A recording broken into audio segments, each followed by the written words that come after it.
জামায়াত নেতা দেলোয়ার হোসাইন সাঈদীর বিরুদ্ধে মানবতা বিরোধী অপরাধের মামলার সাক্ষী সুখরঞ্জন বালী তার অপহরণের ঘটনায় ট্রাইব্যুনালের প্রসিকিউশনের কাছে শেখ হাসিনা সহ ৩২ জনের বিরুদ্ধে অভিযোগ দায়ের করেছেন।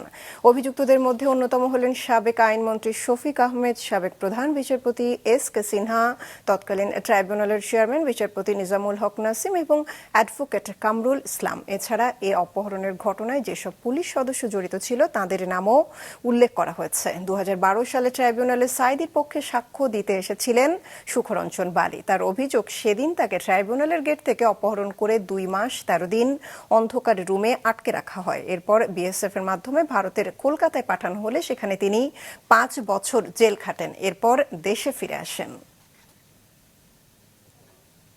সরকার পক্ষ আমাকে মানুষের সাক্ষী সাইদি আমরা পাইছি, কিন্তু সে একটা ভালো লোক ছিল।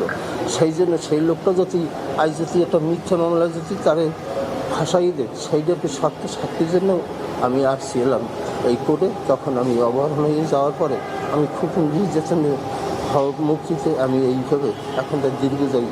উনি বলেছে যে ওনার ভাইকে যেদিন মেরেছে উনি এবং ওনার মা প্রত্যক্ষ সাক্ষী দেখেছেন।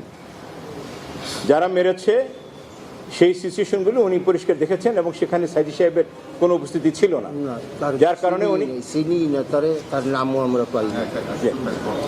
আল্লামা দেলোয়ার হোসেন সাঈদীর বিরুদ্ধে সাক্ষ্য দেওয়ার জন্য প্রসিকিউশন বারবার তাকে চাপ দিচ্ছিল, কিন্তু উনি টর্চারিং করেছে।